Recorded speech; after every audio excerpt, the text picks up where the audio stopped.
تحفہ دینے کی سنت کا ذکر فرمائیں گے، اس کی فضیلت کا ذکر ہوگا، اور اس بات کا بیان کئی حدیثوں میں آپ نے ذکر کیا ہے اور مزید ہوگا کہ تحفہ چاہے کتنا ہی حقیر کیوں نہ ہو، یعنی قیمت کے اعتبار سے چاہے کم قیمت کا کیوں نہ ہو، لیکن اپنے مسلمان بھائی کی دلجوئی کے لیے اس کو قبول کر لینا چاہیے۔ جس نے پانی یا دودھ طلب کیا، یعنی اس شخص کا باب کہ جس نے پانی یا دودھ طلب کیا،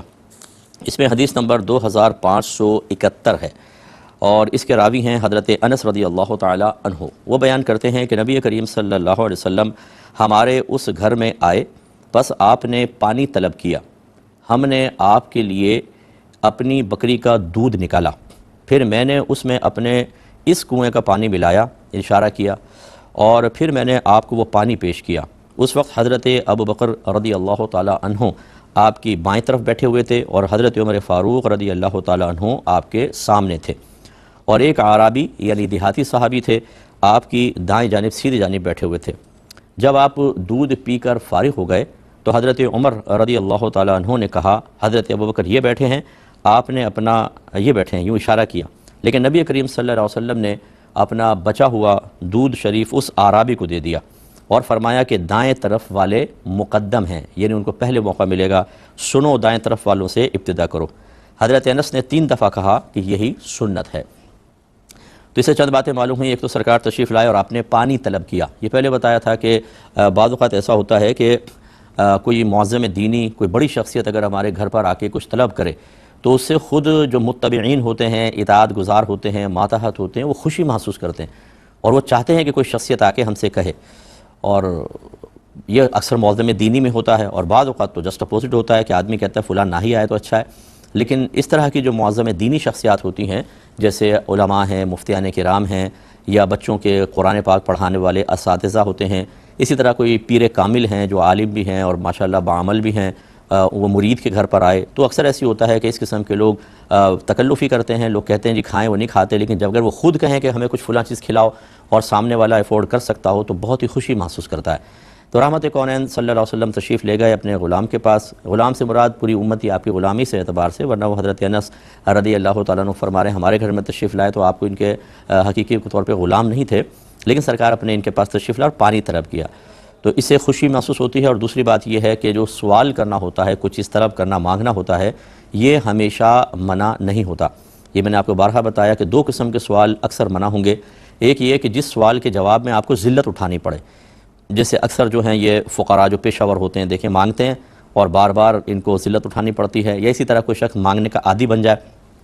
پیشہ ور تو نہ ہو لیکن یہ اکثر ہوتے ہیں کلاسز میں، کالجز میں، انسٹیز میں، گھر میں بھی ہوتے ہیں، کوئی دوست احباب محلے میں یا سگریٹ پلا دے، یہ کر دے، وہ کر دے، مطالبے کرتے رہتے ہیں، حتیٰ کہ لوگ ان سے شدید ترین بیزار ہو جاتے ہیں، بلکہ کچھ بیڈ کمنٹس بھی ان پہ پاس کر دیتے ہیں، لیکن وہ اتنے ڈھیٹ ہوتے ہیں، بولتے ہیں بول لو لیکن چائے پلا دو۔ تو اس طرح کا سوال جو ہے یہ ناجائز ہوتا ہے۔ اور دوسرا ضرورت سے زائد، کہ صرف مال بڑھانے کے لیے، اپنا مال بچا کر دوسرے سے مال لے کر گزارا کرنے کے لیے مسلسل دست سوال دراز کیا جائے، اس میں چاہے کوئی ذلیل کرے نہ کرے، لیکن مطلقاً ضرورت سے زائد ہاتھ پھیلانا اس لیے کہ مال حاصل ہو جائے، زیادتی ہو جائے مال میں، یا میرا مال محفوظ رہے، اس سے میں گزارا کر لوں، یہ بھی حرام ہوتا ہے۔ اور اس کے بارے میں آپ کو وعید بتائی تھی کہ نبی کریم صلی اللہ علیہ وسلم نے ارشاد فرمایا جو بغیر ضرورت کے لوگوں کے سامنے دست سوال دراز کرے تو وہ بروز قیامت اس حال میں آئے گا کہ اس کے چہرے پر گوشت نہیں ہوگا، یعنی انتہائی ذلت آمیز صورت کے اندر آئے گا۔ اور جب صحابہ نے پوچھا رسول اللہ ضرورت کی مقدار کیا ہے، تو آپ نے فرمایا اگلے وقت کا کھانا، یعنی اگر اگلے وقت کا کھانا آپ کے پاس موجود نہیں ہے تو وہ بقدر ضرورت، وہ بھی اگر کسب پر قادر نہ ہو، کمانے پر کسی اور ذریعے سے، تو وہ مانگ سکتا ہے، ورنہ وہ بھی اس کے لیے جائز نہ ہو کہ اگر وہ کما سکتا ہے، اپنی کوئی چیز بیچ کر گزارا کر سکتا ہے تو وہی کرے گا۔ تو اب یہاں تو صورتحال یہ ہوتی ہے کہ یہ پیشہ ور لوگ ہوتے ہیں اور مسلسل مانگتے رہتے ہیں اور ان کا اچھا خاصا بینک بیلنس ہوتا ہے، یا ان کا نہیں ہوتا تو جنہوں نے ان کو لگایا ہوتا ہے وہ ان سے پھر لیتے رہتے ہیں، اور بہرحال ان کے پاس بھی ہوتا ہے اور یہ ضرورت سے زائد کویسچن کر رہے ہوتے ہیں، ان کو دینا بھی گناہ ہے، ان کا مانگنا بھی گناہ ہے۔ اللہ تعالیٰ نے واضح طور پر منع فرمایا تعاونوا علی البر والتقوی ولا تعاونوا علی الاثم والعدوان، نیکی اور بھلائی کے کاموں میں ایک دوسرے سے تعاون کرو، گناہ اور زیادتی کے کام میں تعاون مت کرو۔ یہ بعض لوگ بیچارے گاڑیاں روک روک کے ان پیشہ وروں کو دے کے سمجھ رہے ہوتے ہیں بڑے میرے درجے بلند ہو گئے، ارے بھائی آپ نے گناہ کیا ہے اور اس گناہ کا بلکہ آپ کو آخرت میں جواب دینا ہوگا، یہ تو آپ نہ دیتے تو اچھا تھا، آپ نے دے کے پھنس گئے۔ اب لوگ کہتے ہیں کہ جو ہو سکتا ہے کہ واقعی ضرورت مند ہو، بھائی ضرورت مند جو ہوتا ہے نا، جو غیر پیشہ ور ہے وہ اس طرح کم از کم کھڑے ہو کر نہیں مانگتا، اتنے بھولے بھی ہم نہ بنیں، یہ مطلب پیشہ ور قسم کے ہوتے ہیں، ان کو دینا بہرحال گناہ۔ اب جو ویسے ہی ہوتا ہے کہ دوست نے کبھی کسی سے کبھی کبھار ایسی مانگ لیا، یا والدین اپنے بچوں سے بعض اوقات مانگ لیتے ہیں، یا کوئی مہمان آ کے چیز طلب کر لیتا ہے، تو اس میں دیکھیں دونوں چیزیں نہیں ہیں، نہ ذلت پر پیش کرنا لازم آ رہا ہے، نہ عادتاً مال کے لالچ میں زیادہ طلب کرنے کی کوئی صورت بن رہی ہے، تو یہ شرعاً جائز ہے، لیکن یہ بھی کثرت سے نہیں ہونا چاہیے۔ تو سرکار نے پانی طلب کیا تو کہتے ہیں کہ ہم نے آپ کے لیے بکری کا دودھ نکالا، اس میں کنویں کا پانی ملا کر، تاکہ بکری کے دودھ میں جو حدت تھی، تھوڑی گرمی وہ کم ہو، اور کنویں کا پانی ٹھنڈا پانی ہوگا وہ ملا کے سرکار نے نوش فرمایا۔ تو اب یہ بھی یاد رکھیں کہ بکری کا دودھ پینا بھی نبی کریم صلی اللہ علیہ وسلم سے چونکہ ثابت ہوا، اور اللہ تعالیٰ کی عطا سے رحمت کونین صلی اللہ علیہ وسلم جو بھی غذا استعمال فرماتے تھے اس میں افادیت ضرور ہوگی، اس میں بہت بینیفٹس ہوں گے، ورنہ میرے آقا صلی اللہ علیہ وسلم عمومی طور پر جن چیزوں میں نقصان کا پہلو تھا وہ کبھی تناول نہیں فرماتے، کبھی نوش نہیں فرماتے۔ اس کا مطلب بکری کے دودھ میں بڑے فائدے ہیں، اور تھوڑا سا پانی ملا کے پیا جائے برکت ہے، اور سنت کی نیت سے پئیں گے تو انشاءاللہ ثواب بھی حاصل ہوگا۔ پھر رحمت کونین صلی اللہ علیہ وسلم نے ایک ہدیہ اور تحفہ دینے کا ایک اصول بیان فرمایا کہ اگر 3 افراد آپ کے سامنے ہوں، ایک سامنے بیٹھے ہیں، ایک سیدھی جانب، ایک بائیں جانب، اور آپ نے کوئی چیز اگر دینی ہے تو سیدھی جانب والا مقدم ہوتا ہے، یعنی اس کو سب سے پہلے دی جائے گی۔ اب یہاں صورتحال یہ تھی کہ سامنے عمر فاروق تھے اور اس طرف حضرت صدیق اکبر رضی اللہ تعالیٰ عنہ تھے، اور یہ دونوں نبی کریم صلی اللہ علیہ وسلم کے صحابہ میں رحمت عالم صلی اللہ علیہ وسلم کے نزدیک بہت بڑا مقام رکھتے تھے، اور قریبی ساتھی تھے، محرم راز تھے، اور بہت زیادہ سرکار کے مزاج کو بھی سمجھا کرتے تھے۔ لہذا جب آپ نے پی چکے، پیالے میں بھی دودھ موجود تھا تو حضرت عمر فاروق نے حضرت ابوبکر کو دینے کی درخواست کی، لیکن سرکار نے فرمایا کہ نہیں، یہ سیدھی جانب یہ ہیں اور سیدھی جانب والا مقدم ہے، اسی کو دینا سنت ہے، وہ آپ نے ان کو دیا۔ اس کا مطلب یہ ہوا کہ اگر ایک زیادہ مرتبے کا حامل شخص اس طرف ہو، کم مرتبے کا ادھر ہے، لیکن رحمت کونین صلی اللہ علیہ وسلم نے آداب کی رعایت کرنے کا حکم ارشاد فرمایا۔ ہاں یہ الگ بات تھی کہ اگر وہ عرابی کہتے ہیں رسول اللہ میں نہیں لیتا ہوں، آپ پہلے ان کو دے دیں، تو پھر یہ ٹھیک ہے، انہوں نے ان کے لیے کیا۔ تو اب ہمیں بھی ایسے ہی کرنا چاہیے کہ مثال کے طور پر اگر کوئی بیٹھے ہیں بزرگ، آپ اس طرف بیٹھے ہیں اور اس طرف ایک اور بزرگ ہستی بیٹھی ہوئی ہیں، لیکن وہ سیدھی جانب ہونے کی وجہ سے آپ کو دینا چاہیں تو آپ کہہ سکتے ہیں کہ حضرت کو دے دیں، یعنی میں ایثار کرتا ہوں یا اپنے اوپر فوقیت دیتا ہوں، یہ اچھی چیز ہے۔ کوئی عالم دین ہیں، مفتی صاحب ہیں، ان کے لیے اگر اس طرح کریں گے تو یہ اچھا ادب ہے۔ لیکن اگر ایسا نہیں ہے، مثال کے طور پہ اب عام لوگ ہی بیٹھے ہوئے ہیں لیکن شاید ادھر کوئی بڑے مرتبے کا ہو رشتوں کے اعتبار سے، اور یہاں کوئی چھوٹی عمر کا ہو، تو پھر اگر وہ چھوٹی عمر کا بچہ نہ دینا چاہے تو اس میں کوئی حرج نہیں ہے۔ جیسے کہ آپ کو یاد ہوگا کہ حضرت ابن عباس رضی اللہ تعالیٰ عنہ ایک مرتبہ سیدھی جانب بیٹھے ہوئے تھے اور اس طرف بڑے صحابہ تھے، نبی کریم نے کچھ نوش فرما کے اسی طرح پوچھا کہ کیا آپ ان کو فوقیت دیتے ہیں، تو کہا کہ نہیں، میں آپ کے اس تبرک پر یا آپ کے اس بچے ہوئے چیز کے اوپر کسی کو فوقیت نہیں دے سکتا، تو انہی کو دے دیا گیا۔ وہاں بچے کو فوقیت دے دی تو اس کا مطلب ادب احترام یہی ہوتا ہے، اس طرح کا خیال کرنا چاہیے۔ اور پھر دیکھیں کیا اس بات کی وجہ سے صدیق اکبر رضی اللہ تعالیٰ عنہ ناراض ہوئے ہوں گے؟ یقینی سی بات ہے کہ نہیں۔ تو یہ ہمارے بڑوں کو بھی سمجھنا چاہیے کہ ایک ہوتے ہیں آداب اور سنن، خاص طور پر جن کی رعایت نبی کریم صلی اللہ علیہ وسلم نے نہ صرف فرمائی عملی طور پہ بلکہ قولی طور پہ ارشاد بھی فرمایا، اگر اس کا کوئی عملی طور پر آپ کے سامنے ظہور ہو رہا ہو تو اس کو انا کا مسئلہ نہ بنایا جائے۔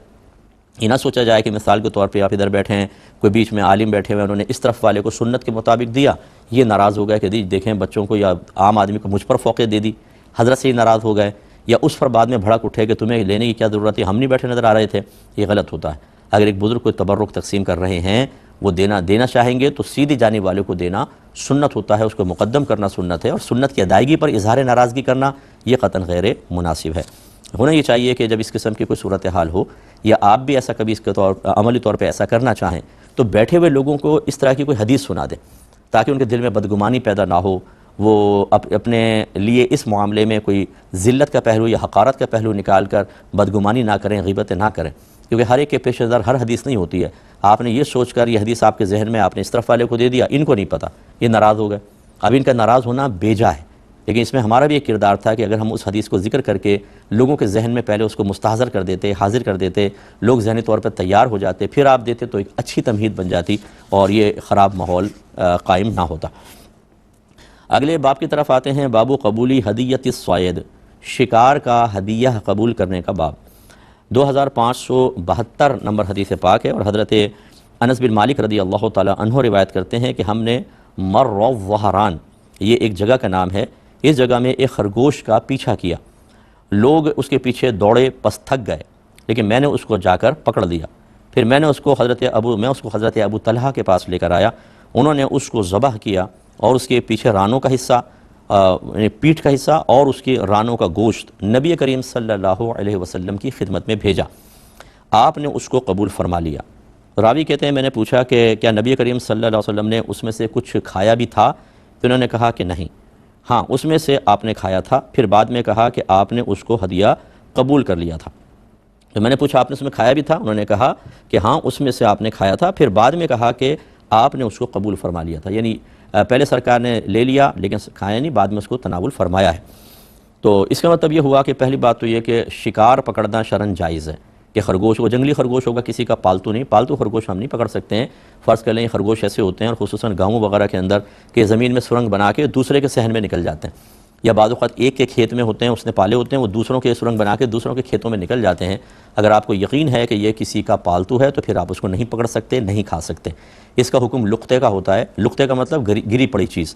اور اس کے احکام میں آپ کو بیان کر چکا ہوں کہ اگر آپ کو کوئی مسلمان کی گری ہوئی چیز ملتی ہے تو اپنی ملکیت میں لینے کی نیت سے اٹھانا گناہ ہوتا ہے، اور اس نیت سے اگر آپ اٹھا لیں کہ اصل مالک کو تلاش کر کے دے دوں گا تو افضل اور مستحب اور باعث ثواب ہے۔ اب اگر آپ لے لیتے ہیں تو اس چیز کا اتنے عرصے تک اعلان کرنا ضروری ہوتا ہے کہ جب تک آپ کو یقین ہو جائے کہ مالک اس کی تلاش سے مایوس ہو چکا ہے۔ اگر وہ آپ کو یقین ہو جائے کہ مایوس ہو گیا ہے تو پھر آپ اگر خود غریب ہیں استعمال کر لیں، ورنہ اصل مالک کی طرف سے صدقہ کر دیں، ٹھیک ہے نا۔ لیکن یہ نہیں کر سکتے کہ براہ راست اولاً ہی اس نیت سے اٹھا لیں کہ میں استعمال کر لوں گا۔ تو اس میں ہمارے وہ کبوتر باز بھائی بھی ذرا درس حاصل کریں، جس کی مجھے امید نہیں کہ وہ درس حاصل کریں گے، کہ ان کا تو مقصود ہی یہ ہے، بلکہ اس گناہ کے اوپر فخر کرتے ہیں کہ میں نے فلاں کے ٹولی میں اتنے کبوتر اتار لیے، اتنے کبوتر اتار لیے۔ ارے بھائی اگر آپ یہ کبوتر اتار لیں گے، فرض کریں ٹولی لڑا رہے ہیں اور آپ نے کبوتر اتار لی، یہ تو ڈاکہ ہے، بہت بڑا ڈاکہ کہ اعلانیہ طور پہ کر رہے ہیں۔ اور اگر ایسا ہوا کہ کسی کا کبوتر آپ کی چھت پہ خود بخود اتر گیا تو وہ امانت ہے، وہ لقطے کے حکم میں اڑا دیں اس کو، اور اگر نہیں اڑاتے آپ اپنے پکڑ لیا ہے تو اصل مالک کو تلاش کرنا ضروری ہے۔ اور بعض اوقات تو پتہ ہوتا ہے کس کا کبوتر ہے اور ہم غصب کر لیتے ہیں، ان سب کا حساب و کتاب آپ کو آخرت میں دینا ہوگا۔ کتنے کا کبوتر ہوگا؟ 10,000 20,000، چلو اچھا اڑنے والا ہے، آپ لاکھ کا لگا لیں، فرض کر لیں، لیکن یہ 1 لاکھ میدان معاشر میں ایسے گلے میں پھنس جائیں گے کہ آدمی لاکھوں کبوتروں کو صدقہ کرنے کے لیے تیار ہو جائے گا، لیکن اس مقام پر پھر